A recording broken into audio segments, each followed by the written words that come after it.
And I think we have House Majority Leader Steve Scalise joining us live now from Capitol Hill. Majority Leader, great to see you this morning. It is really remarkable to see how far this has come, because, 24 hours ago, it looked like it was really touch and go there in the House. Yeah, Charlie, great to be with you. Good morning. And this bill's been on life support many times throughout this will be the fourth major vote on the House floor in this bill.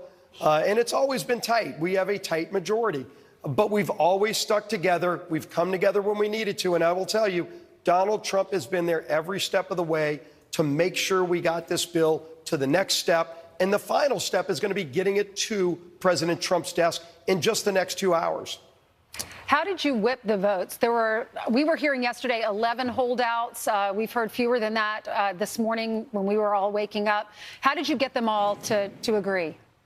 Well, it was a lot of one-on-one conversations, some group meetings. Look, I was up at 1 o'clock in the morning with President Trump on a call with a couple of members and the Speaker of the House. And, every step of the way, President Trump has been right there talking to our members, walking them through why this bill is so important for the country. Look, this bill delivers on President Trump's agenda, but remember, this was the American agenda that the voters gave us a mandate to go deliver so that we can help families get back up off their feet after 4 years of Joe Biden's failed policies, lowering food costs at the grocery store, lowering energy costs, securing our border, opening up more energy production. Sure, there's no tax increase. And then, of course, President Trump went further and said, no tax on tips for those waiters and waitresses working hard hours. If you're a shift worker working overtime, a cop working overtime, you're not going to pay taxes on your overtime. All that's in this bill and a lot more. We have school choice for low-income families who want better options for their kids. That's in this bill. Mr. Leader, one thing I've been shocked by is the resistance from the Democrats. This is the president that loves making a deal. You even saw Lisa Murkowski get her own special carve-out in this bill. I'm surprised that no Democrat wanted to reach over the aisle and say, Mr. President, can I have this a part of the bill, and I will give you my yes vote. Could that change? Well, Lawrence, I wish it would, but sadly, you can see the Democrat Party's in disarray. It's why right now they're literally standing in the way on the House floor. They don't want that waitress who's making $32,000 a year. That's the average pay of a tip worker. They don't want that waitress to get her own money back, to not have to pay taxes on tips. They want to keep that money in Washington and want to keep power in Washington, and they don't want to give it away. Donald Trump wants to empower families in America. He wants to get a new renaissance, literally a golden age of America again, and it's going to happen. And the Democrats don't want to be a part of it because the socialists have taken over their party. But you know what? Most of America does not want socialism.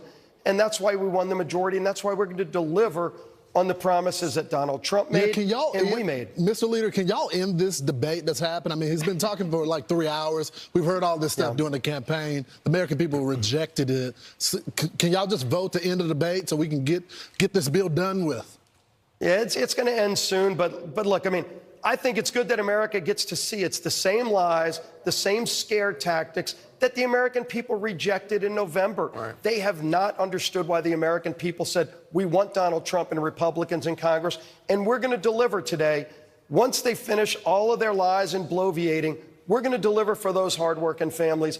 And this bill is going to deliver great benefits to American families. Starting day one, July 4th, tomorrow, Independence Day, is going to be a great day for America for a lot of reasons. We celebrate independence, but Americans are going to celebrate the Renaissance and the new golden age of America. So you all passed this bill a month ago. It went to the Senate where the drama queens changed it. It comes back. You all are going to vote on it again, and then it goes. The package you vote on will be exactly what came out of the Senate. So then it goes to the president. Can you give us an idea about some of the negotiations, about what specifically the horse trading was that got this through? What were some of the promises that leadership made in the House? What were some of the promises that President Trump made that are outside of this bill to get certain members to join on board? Yeah, Charlie, a lot of the early conversations, there were some members that wanted to change this bill again. And we could go around 10 more times, and you're going to basically end up in the same place. Let's remember, there in this bill, House and Senate, $1.6 trillion in cuts to waste, fraud, and abuse. Most Americans want to get rid of waste, fraud, and abuse. Democrats in Congress don't, but this bill does that. That's historic. That had never been done before. And so by cleaning up a lot of that waste, it allows you to free up more tax cuts for families who are working. You know, I'm talking blue-collar workers. So we deliver on all those things, but some members wanted to do more. I would want to do more. Right. Let's try it in the next bill, but you have to get this bill done first, and President Trump made that clear.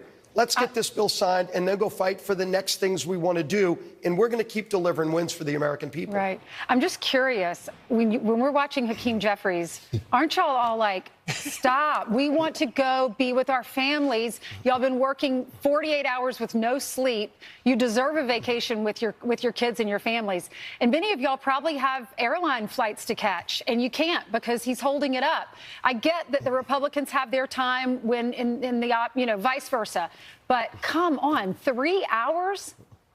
Well, look, go look at the tape about 2 hours ago. One of the lead Democrats was sitting right behind Hakeem Jeffries, and he fell asleep. Hakeem's speech was so boring. Like and they literally yanked him off the floor. They said, let's get him out of here and replace him with another Democrat. They've had to replace him with a few others because he's put so many people to sleep. The American people are watching this. They know the theatrics and the lies, and they're sick and tired of the lies. They want hope and optimism. That's what Donald Trump ran on, is to say there is a better America. You don't have to have 4 years of malaise under Joe Biden where inflation's high, gas prices are high. You can't even fill up your grocery cart. Crime's out of control. Illegals are running rampant, millions a year. We finally are fixing those problems, and this bill really delivers on the rest of those promises to get this country back on track, to bring hope back to people who want to control their own destiny. Democrats will stand in the way. That's why they're a party of the past. That's why they're a party of failure and socialism. Americans have rejected that. I wonder what Fetterman would say, because he said, I want to go to the beach. Yeah. You know my vote's no. I just want to go. What is he saying to Hakeem Jeffries, who's delaying his vacation? All right, thank you so much. We appreciate you being here. Hey, God bless you. We're going to get it done. Thank you, Mr. Leader.